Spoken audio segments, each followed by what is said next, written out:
নমস্কার বন্ধুরা, AJP creation with রান্নাঘরে আপনাদের সকলকে স্বাগত জানিয়ে শুরু করছি আরও একটি নতুন পর্ব। আজ আরও একটি মজাদার নতুন ইন্টারেস্টিং রেসিপি নিয়ে হাজির হয়েছি আপনাদের সামনে। আজ আমি বানাবো নিরামিষ পটলের দোরমার রেসিপি। চলুন তাহলে আর বেশি দেরি না করে রেসিপিটি শুরু করা যাক। আর রেসিপিটি শুরু করার আগে প্রত্যেকবারের মতো আপনাদের কাছে একটাই অনুরোধ, ভিডিওটা একটু স্কিপ না করে প্রথম থেকে শেষ পর্যন্ত দেখতে থাকুন এবং রেসিপিটি ভালো লাগলে অবশ্যই একটা লাইক করে চ্যানেলটিকে সাবস্ক্রাইব করে রাখার অনুরোধ রইল। রেসিপিটি বানানোর জন্য আমি এখানে একটু বড় সাইজের পটল নিয়ে নিয়েছি। পটলগুলোকে প্রথমে আঁচড়ে নেব।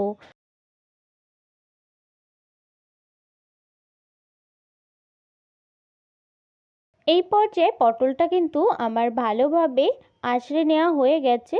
একটা মুখ একদম সামান্য একটু কেটে নিচ্ছি, আরেকটা মুখ একটু বেশি করে কেটে নিচ্ছি।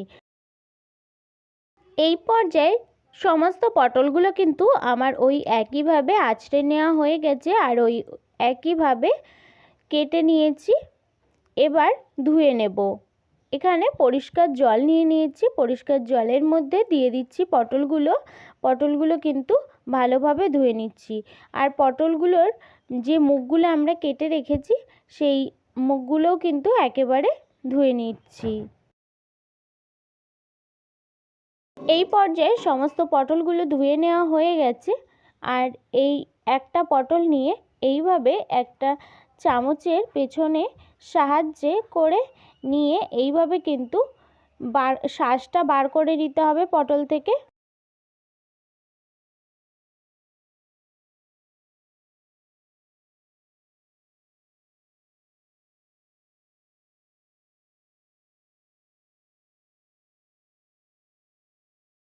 দেখুন বন্ধুরা, এই পর্যায়ে কিন্তু পটলের শাঁসটা আমার পুরোপুরি বার করে নেওয়া হয়ে গেছে। এইভাবে সমস্ত পটলের শাঁসগুলোকে একইভাবে বার করে নেব। এই পর্যায়ে সমস্ত পটলের শাঁসগুলো ওই একইভাবে চামচের পেছনের সাহায্যে বার করে নিয়েছি।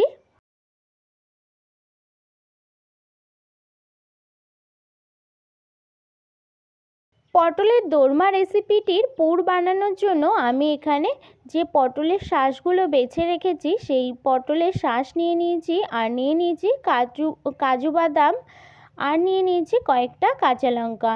এগুলো কিন্তু আমি শিলনোড়ায় বেটে নেব। আর এখানে আদা আর জিরে নিয়ে নিয়েছি। এই আদা আর জিরেটাকেও কিন্তু আমি শিলনোড়ায় বেটে নেব। এই পর্যায়ে পটলের শাঁস, কাজু বাদাম আর কয়েকটা কাঁচা লঙ্কা একসাথে কিন্তু আমার বেটে নেওয়া হয়ে গেছে। রেসিপিটি বানানোর জন্য আমি এখানে কড়াইতে তেল গরম হতে বসিয়ে দিয়েছি।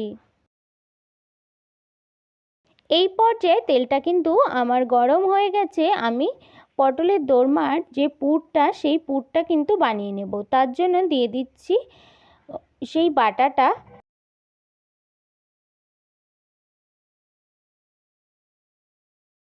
দিয়ে দিচ্ছি স্বাদ অনুসারে নুন,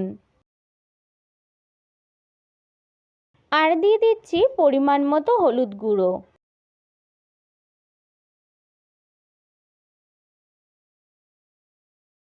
দিয়ে দিচ্ছি নারকেল কোড়া,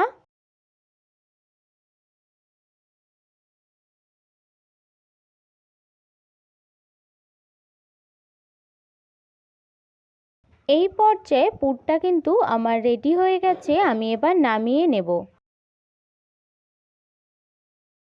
এই পর্যায়ে পুরটা আমার রেডি হয়ে গেছে, আমি নামিয়ে নিয়েছি। এবার একটু ঠান্ডা করে নেব। এই পর্যায়ে পটলগুলো ভেজে নেওয়ার জন্য কড়াইতে তেল গরম হতে বসিয়ে দিয়েছিলাম। তেলটা আমার গরম হয়ে গেছে। কেটে ধুয়ে রাখা পটলগুলো দিয়ে দেব।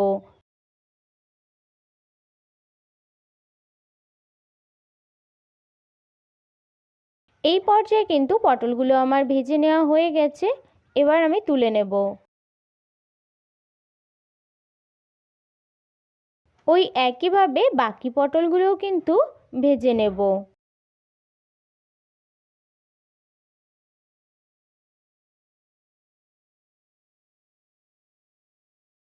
পটলগুলো ভেজে নেওয়া হয়ে গেলে পটলের মুখগুলোকেও কিন্তু ভেজে নিতে হবে। এই পর্যায়ে পটলের মুখগুলোও কিন্তু আমার ভেজে নেওয়া হয়ে গেছে, আমি এবার তুলে নেব। ওই তেলেই ফোড়নটা দিয়ে দিচ্ছি। ফোড়নের জন্য দিয়ে দিচ্ছি এলাচ, দারচিনি আর লবঙ্গ, আর দিয়ে দিচ্ছি দুটো তেজপাতা, আর দিয়ে দিচ্ছি গোটা জিরে। ফোড়নগুলো থেকে একটা সুন্দর গন্ধ বেরোলে তারপর দিয়ে দিচ্ছি এখানে বড় সাইজের দুটো টমেটো কুচি।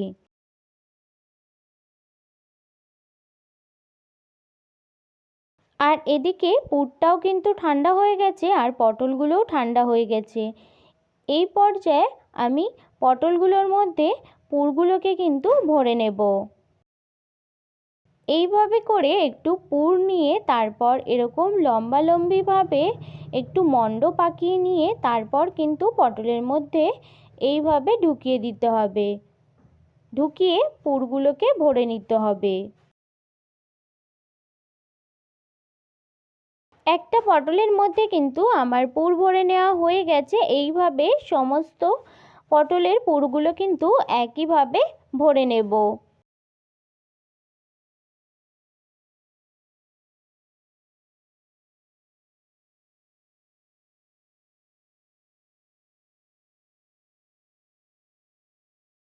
সমস্ত পটলের পুরগুলো কিন্তু আমার ভরে নেওয়া হয়ে গেছে। এইভাবে মুখটাকে কিন্তু আটকে দিতে হবে।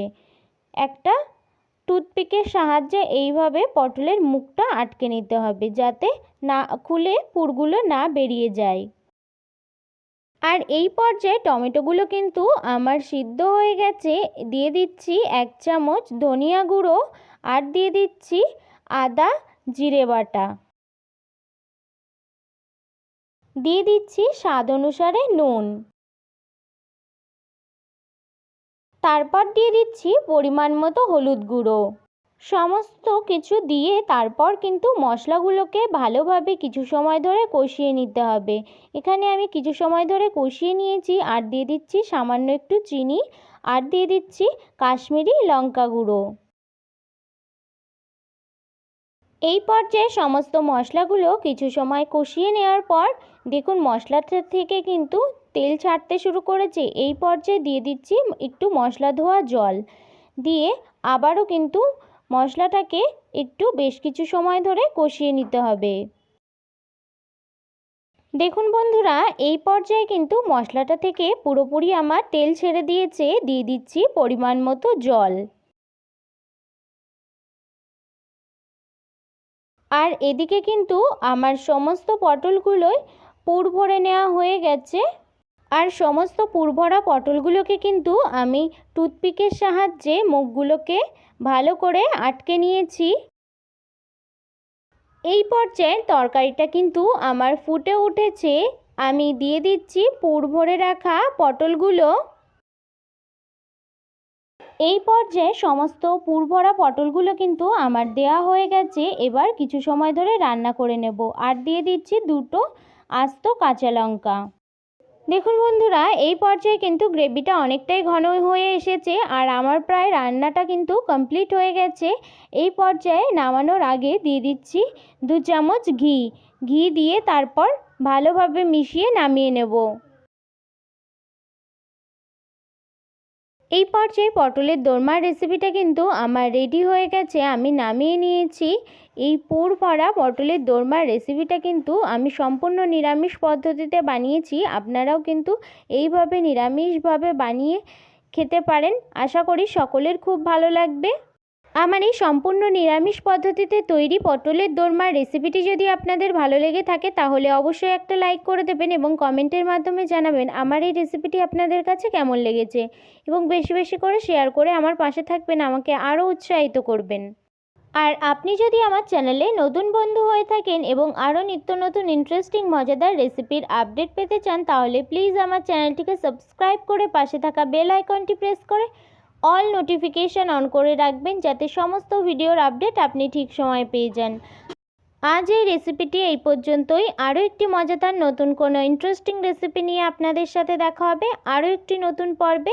সবাই সুস্থ থাকবেন, ভালো থাকবেন এবং সাবধানে থাকবেন।